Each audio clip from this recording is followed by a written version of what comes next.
Assalamualaikum warahmatullahi wabarakatuh.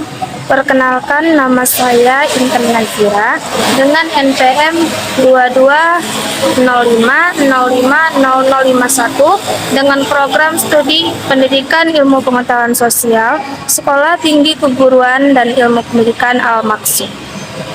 Di sini saya akan menjelaskan tentang uji validasi, uji rehabilitas, uji kesukaran, dan uji pembeda daya untuk memenuhi tugas mata kuliah statistik oleh dosen pengampu Ibu Trisanti Kisriadarsi SE MSI. Baik, langsung saja simak video saya. Assalamualaikum warahmatullahi wabarakatuh. Di sini saya sudah menyediakan data soal yang berbentuk pilihan berganda, dan data inilah yang akan kita uji dan akan kita copy paste ke dalam aplikasi SPSS.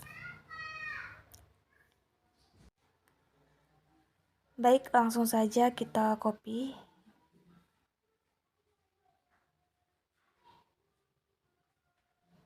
Selanjutnya kita beralih ke aplikasi SPSS.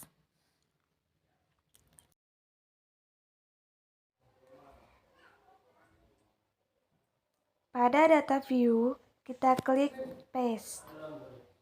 Nah, di sini sudah ada data soal pilihan berganda yang telah saya sediakan tadi. Pada variabel view, untuk kolom name itu kita ganti. Untuk memudahkan kita ganti itu menjadi soal nomor 1 sampai dengan nomor 10. Dan pada nomor 11 itu kita ganti menjadi skor total. Untuk lebih membantu, kita blok, kemudian klik Ctrl F. Lalu klik replace, dan kita masukkan namanya. Pada pane itu kita masukkan nama var 000.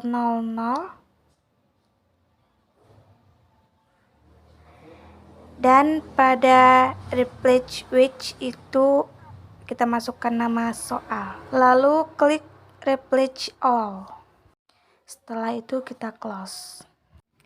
Dan pada nomor 11 itu kita ganti menjadi total. Untuk desimalnya kita ganti menjadi 0. Oke, kita ganti dari nomor 1 sampai 11, atau dari soal 1 sampai total itu kita ganti menjadi 0.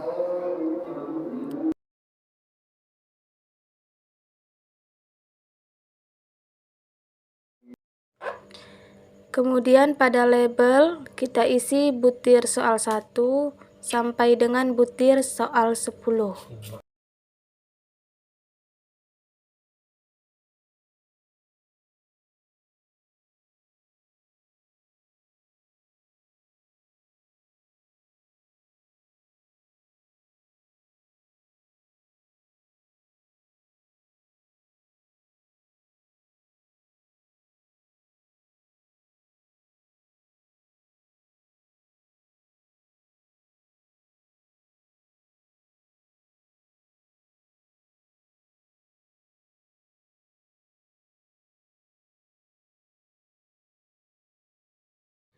Dan untuk deretan total itu kita kosongkan saja.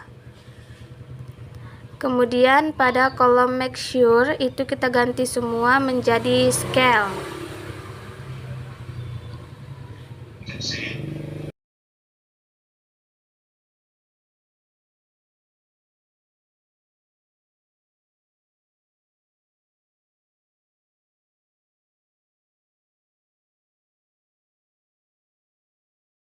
Setelah selesai kita mengganti bagian make sure itu menjadi scale dari nomor 1 sampai 11, dan inilah data yang telah kita masukkan, yang mana tadi kita telah mengedit bagian name, desimal, label, dan juga make sure-nya. Dan selanjutnya kita masuk ke uji validasi. Pada uji validasi ini, sebenarnya kita akan menguji soal kita apakah itu valid atau tidak. Dan langkah-langkahnya yang pertama yaitu klik Analyze, kemudian klik Correlate dan pilih bagian Before It. Di sini butir soal 1 sampai dengan total sudah tertera dan akan kita pindahkan ke bagian variable. Klik Ctrl A dan pindahkan ke kolom variable. Setelah dipindahkan, pastikan pada bagian correlation coefficient itu centang bagian persen, kemudian pada tes signifikan pilih to tolerate dan centang flex significant correlation, kemudian klik OK. Nah, di sini teman-teman bisa lihat output SPSS correlation untuk melihat apakah data kita sudah valid atau tidak. Kita berfokus pada nilai persen correlation, kemudian pada nilai sig to tolerate-nya. Setelah itu, untuk memudahkan itu, kita juga bisa lihat dari sini pada output SPSS-nya sudah dikeluarkan bahwa bintang 1 itu artinya correlation itu signifikan pada taraf signifikan 0,05 atau 5%. Kemudian untuk bintang 2-nya artinya correlation itu signifikan pada taraf signifikan 0,01 atau 1%. Nah, di sini kita lihat pada soal pertama itu tidak dapat bintang, maka sudah dipastikan bahwa soal pertama itu tidak valid. Untuk soal kedua terdapat bintang berarti valid. Untuk soal ketiga valid, soal keempat valid, soal kelima, keenam juga valid, soal ketujuh valid, kemudian soal ke-8 itu tidak valid. Setelah itu, soal ke-9 dan ke-10 itu valid. Baik teman-teman, untuk langkah selanjutnya adalah kita masuk pada uji rehabilitas beserta dengan uji daya pembeda.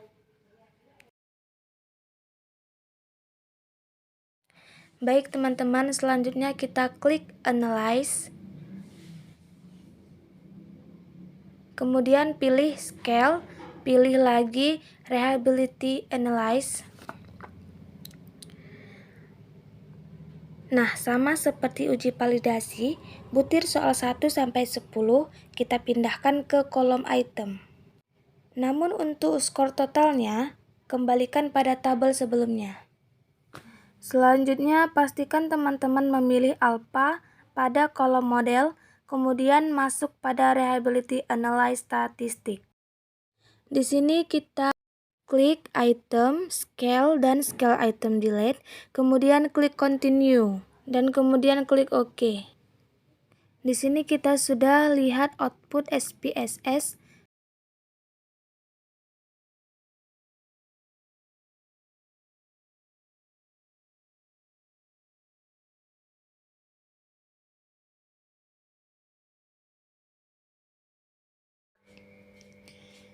Nah, berdasarkan materi yang ada, bahwa untuk Cronbach Alpha yang bernilai 0,811 masuk pada kategori tinggi. Berarti reliability untuk soal yang sudah kita uji, mulai dari soal 1 sampai 10 itu, reliability-nya termasuk tinggi. Nah, mari kita lanjut pada daya pembeda. Pada setiap soal yang kita uji, kita fokus pada output SPSS yang item total statistik pada kolom corrected item total correlation untuk daya pembeda pada materi yang sudah ada. Bahwa untuk rentang daya pembeda yang kurang dari 0,20 itu termasuk dalam kategori buruk atau tidak berfungsi. Kemudian dari interval 0,20 sampai dengan 0,29 itu termasuk ke dalam kategori dapat diterima dengan revisi. Artinya soal itu dapat diterima namun direvisi kembali. Nah, untuk rentang dari 0,30 sampai dengan 0,39 itu termasuk dalam kategori dapat diterima tanpa revisi. Kemudian dari rentang 0 sampai Kemudian dari rentang 0,4 sampai dengan 1 itu termasuk ke dalam kategori baik. Nah, di sini untuk soal nomor 1 itu nilai correlation-nya adalah 0,147 yang artinya pada soal nomor 1 ini termasuk kategori buruk atau tidak berfungsi. Selanjutnya untuk soal nomor 2, nilai total correlation-nya adalah 0,633. Berarti soal nomor 2 ini termasuk kategori baik. Kemudian untuk soal nomor 3, total correlation-nya 0,625 yang juga dalam kategori baik. Setelah itu, soal nomor 4, nilai total correlation-nya adalah 0,207, berarti soal keempat ini termasuk dalam kategori dapat diterima dengan revisi. Kemudian untuk soal kelima, nilai total correlation-nya adalah 0,693 yang dimana termasuk ke dalam kategori baik. Untuk soal ke-6, nilai correlation-nya adalah 0,769, berarti termasuk dalam kategori baik. Soal ke-7 adalah 0,670 yang juga dalam kategori baik.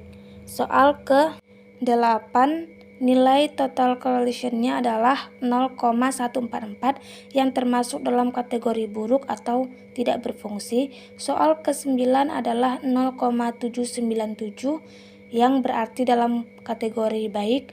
Dan soal yang terakhir yaitu nilai correlation-nya adalah 0,434 yang berarti dalam kategori baik.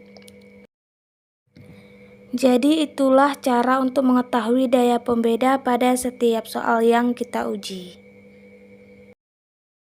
Setelah itu, kita akan menganalisis tingkat kesukaran dengan cara klik Analyze, pilih Descriptive Statistik, dan pilih Frekuensi. Kemudian pindahkan kembali ke variabel.